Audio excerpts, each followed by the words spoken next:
문재인 정부의 경영평가 제도 전면 개편 이후 첫 공공기관 성적표가 나왔습니다. 경영실적보다는 일자리 창출 등 사회적 가치 등이 크게 고려됐습니다. 이런 가운데 한국전력은 오늘 이사회를 열고 최근 확정된 정부의 전기요금 누진제 개편안을 확정합니다. 이한나 기자와 함께 자세히 알아보겠습니다. 이 기자, 먼저 공공기관의 경영 성적 어떻게 나왔습니까? 네, 이번 평가는 공공기관 총 128곳을 대상으로 이루어졌는데요. 인천국제공항공사와 한국수자원공사, 건강보험공단 등 20곳이 우수인 A등급을 받았습니다. B등급인 양호는 한국전력과 가스공사, 국민연금 등 51곳으로 전체의 40%를 차지했습니다. 가장 높은 평가 등급인 탁월하다는 S등급에 이름을 올린 기관은 지난해에 이어 7년째 없었습니다. 꼴찌 등급인 아주 미흡하다는 2등급을 받은 기관은 대한석탄공사가 유일했습니다. 강원랜드와 석유공사, 관광공사 등이 C등급을 받았고 마사회와 한국 KPS, 원자력 환경공단 등 16곳이 D등급을 받았습니다. 꼴찌 등급인 아주 미흡하다는 2등급을 받은 기관은 대한석탄공사가 유일했습니다. D등급 이하를 받은 공공기관 중 한국마사회와 한국전력기술 등 8곳의 기관장은 경고를 받았습니다.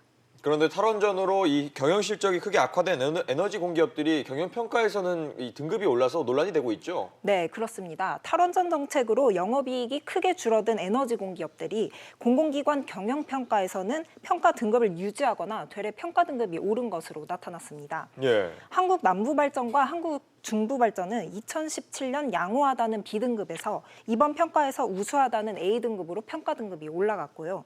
한국수력원자력, 한국남동발전, 한국전력공사는 B등급을, 한국서부발전은 C등급을 유지했습니다.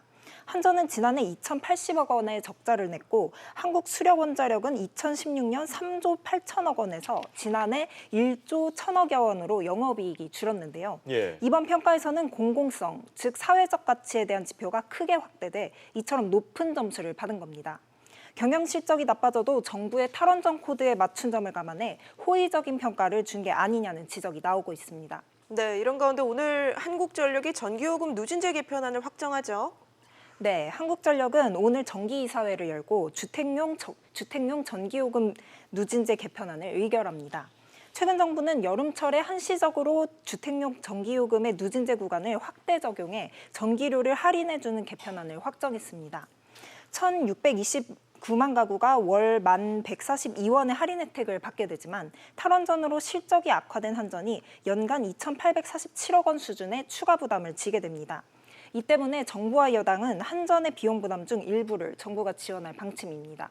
이 때문에 한전 주주들이 반발하고 있죠? 네, 그렇습니다. 이번 전기료 개편안이 오늘 이사회에서 통과될 전망이지만 진통이 예상됩니다. 예. 어제 한전 사회이사들은 별도 모임을 갖고 한전 적자 보전 방안이 충족되지 않으면 오늘 이사회 의결이 어렵다는 의견을 나눈 것으로 알려졌습니다. 또 한전 소액 주주들은 경영진을 상대로 배임 소송을 준비 중인데요.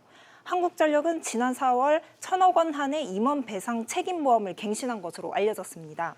문재인 정부 출범 후인 2017년 10월부터 보험 보상 한도를 기존 500억 원에서 1,000억 원으로 올렸었는데 이번에 같은 내용으로 다시 갱신했습니다. 탈원전 정책의 여파로 적자가 늘어나고 정부의 전기요금 인하 압력까지 겹치면서 주주들의 소송 제기 가능성이 높아지는데 이에 대비한 것으로 해석됩니다. 네, 알겠습니다. 이 기자 얘기 잘 들었습니다.